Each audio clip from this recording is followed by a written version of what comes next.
Sarah Bond basically took a big old stick and whacked the unks of Twitter in the face when she said this. You'd think the woman basically committed a crime of magnanimous proportions.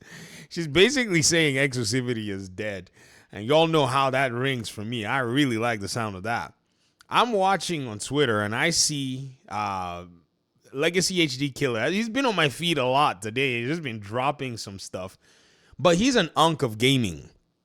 In a sense, he might be younger than I am, but he's one of those, and there are people who are older than I am who value this idea that, your platform is more valuable if you have exclusives attached to them.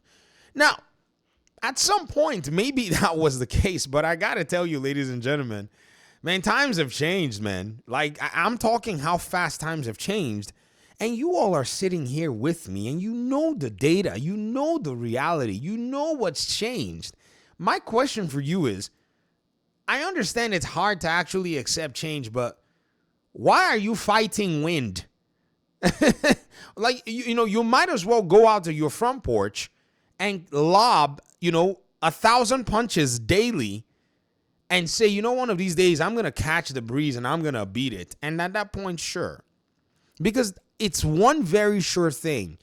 These companies like freaking money. I'm telling you, man.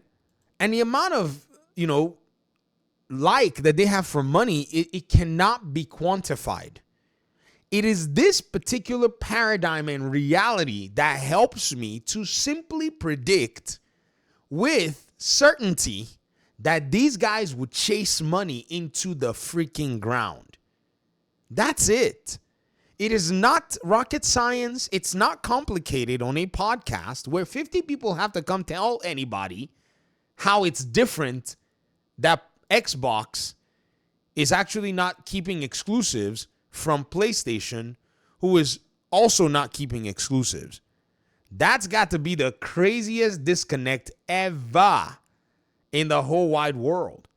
It reeks of, I'm just going to sit here and I will be biased because I want to go ahead and cover my face and pretend like, just because it's not Xbox. Well, Xbox don't go on PC, right? So now there are Xboxes that are playing these PlayStation games that have been hiding on Steam and Epic Games. This is the problem that every single one of you have. You think that Microsoft has sat there and allowed for PlayStation to just build this catalog of games that are not theirs and keep it away from them? You were thinking that. That's why everybody of these fools jumped up and started to call an Xbox not an Xbox. It was the biggest foolishness. That's what it is. Because they knew once they would agree that thing, which it didn't matter whether you agreed or not, but at least if they agreed that their existential world and worldview around exclusives will fall apart. It is antiquated. Not just Sarah Bond is saying it, PlayStation by their own actions are saying it. That's why I laugh when I see a lot of these people put this stuff out there. Look at this. The idea of locking it to one store or one device is antiquated for most people. It is. Xbox president says Microsoft is seeing players evolve way past big blockbuster exclusive games. I'm seeing some of you pointing to Ghost of Yote. Hold on, let me get a drink real quick. But I gotta ask you. You knew Yote wasn't as popular as Tsushima. And you know that sequels find it challenging to actually surpass their prequels, right? Or their, the games that they're following. Now, there are cases where sometimes you get a big, huge surprise. But exclusivity is not doing anything for a lot of these companies from a positive perspective in terms of their games, in terms of their, IP. In fact, the antiquated side of this is pointing towards gamers that are now adopting new technologies to play. Gamers that are now adopting new ways to pretty much get themselves into different games. In fact, some of you that are on PlayStation, right? Some of you that are on PlayStation, let me go ahead and point out something that makes me laugh when I've seen some of you talk about exclusives. Some of you emulate video games. I don't emulate video games. I know that it is piracy, right? And so, not really a big, huge fan of it. It's just my perspective. I went and got myself an old PS3 and I got myself an old Xbox One, and I've seen how crazy those games are. But again, PCs can't do that. So those of you who are talking about Xboxes can't play native, the Xbox Ally, you need to shut up with that nonsense. Get out of here. But some of you on PlayStation, I'm not talking about the Xbox folk, because they also have, their console used to be basically, the Xbox Series console used to be an emulator before, some companies started going crazy, like Nintendo yelling at everybody, and so they kind of closed that avenue down. But why do you emulate? If you're a PlayStation, person, why do you emulate?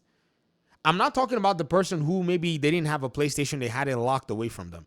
Those of you who had PlayStations and who love PlayStation and you have that, why then do you go ahead and pirate a PlayStation 1 game that's been locked to one store, or a PlayStation 2 game, or a PlayStation 3 game that you can't access on your PS5 without paying for a subscription fee, and you go ahead and you take thereof, you pluck off that fruit, that forbidden fruit, and you want to have access to that game? Why do you do so? And this is a small select niche of people, but I'm curious why you do that. Because even with your actions, you're saying that you actually want access to games where you are. You understand what I mean? Another question that I actually want to go ahead and ask is, those of you who bought a second console device or platform, maybe second, maybe third, why does one of those platforms, or let me just put it this way, those of you who bought multiple platforms, let's just say you bought Nintendo, Xbox, PlayStation, and you have a PC. Why is it that 3 out of the 4 gather more dust in succession than the one that is your preference? Why? You probably bought all of them to be able to access a lot more video games, didn't you?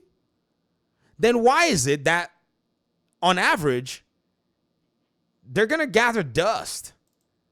What's going on with you? Why are you not playing every single one of them to the cadence that you should be? Well, it's because you have a preferred platform. And regardless of what's going on anywhere else, you might maybe look and partake thereof, but you'd prefer that that game or whatever is happening there be made available to you so that you have continuity. You are the exact proof as to exactly why exclusives are antiquated. It's not just what Sarah Bond is saying, it's what you, the player, want. Now, in many cases, maybe they've sold it to you, and I know that this is a possibility. Oh, that because we have this exclusive over here, you have to come by our platform. Maybe. Or you know what? Maybe it's because Xbox actually lost and got bodied by PlayStation 4 in the console sales tit for tat that made them go and say, maybe this is antiquated. And I actually do believe a segment of that, actually, believe it or not. Because they went to Steam real fast. Real fast. So, Microsoft has said the idea of video game exclusives locked to a single storefront has become antiquated for most people, as the company soldiers on with its multi-platform push for Xbox games. Bro, soldiers on? Shoot. What's left is like literally the crown of their head in this pool of exclusives for them to dip the whole thing and go on in. That's as much as left. If Xbox was a human, what's left to be exclusive is the crown of their head. They've already been jumping into this. Xbox has left console exclusivity behind. In truth, some years ago now, with most Xbox game studios published games releasing on platforms other than Xbox. Some years, almost 10. Almost 10. Nowadays, Xbox Game Studios is one of the most prolific and successful publishers on PlayStation. Microsoft's approach is in stark contrast to Nintendo and Sony's. Nintendo has the most hardline policy on its games. Did y'all realize, and I'm sure this data set didn't shock you guys enough, when IGN did its gaming trends, right? I think it was this year or something like that. Do you know what they found out? Do you know what they found out? They found out that there were more people who had played Fortnite on Nintendo Switch than Mario Kart. I know you guys were all talking about this, this Nintendo Switch has got exclusives, man. But y'all have got to be really, really, really careful as to how you all hide behind Nintendo, because behind Nintendo, there's something else different. Because when they estimated about 81 million people that played Fortnite on Switch, which was a number that was much more than the 68 million in terms of the Mario Kart Deluxe copies sold, that should tell you even Nintendo understands that where gamers are trying to play their games right now is evolving. That's why they're scared. That's why no competitor right now can touch them without them having to, basically exercise their, abuse of lawsuits. That's why Power World scared them.